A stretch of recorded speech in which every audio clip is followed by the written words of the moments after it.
सासाराम से भाजपा सांसद छेदी पासवान ने बिहार के मुख्यमंत्री नीतीश कुमार पर हमला बोलते हुए कहा कि सत्ता के लिए नीतीश कुमार दाऊद से भी हाथ मिला सकते हैं, कुर्सी बरकरार रहनी चाहिए। उक्त बातें एक कार्यक्रम के दौरान मीडिया से मुखातिब होते हुए सांसद छेदी पासवान ने कहा।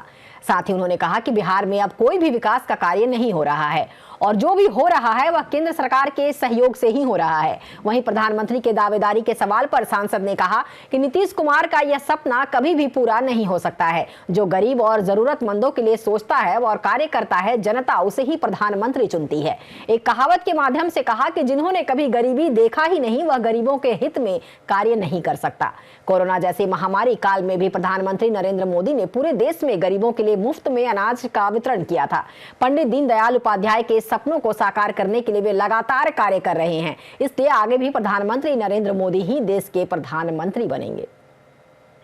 कोई काम कार्यकर्ता का कोई काम नहीं होता था, तो जब कार्यकर्ता का कोई काम नहीं होता था तो हम जमीन से जुड़े हुए हैं, कार्यकर्ताओं के साथ हैं। और कार्यकर्ता की जब काम नहीं होता है तो हम पहला आदमी हैं जो बोले थे कि दाऊद इब्राहिम से भी आदमी हाथ मिला सकता है। पद के लिए कुछ भी कर सकता है आदमी, ये उसको पद चाहिए। बिना पद के वो आदमी जिंदे नहीं रह सकता है। उसको दाऊद इब्राहिम से भी हाथ मिला सकता है, हाथ मिला लिया। जिस पार्टी को छोड़ा था उस पार्टी से फिर हाथ मिला लिया। तो कहीं कोई काम नहीं, विकास का काम नहीं। जो भी काम हो रहा है भारत सरकार के सहयोग से काम हो रहा है। विधि व्यवस्था नाम का कोई चीज़ नहीं है। टोटल विकास रुका हुआ है।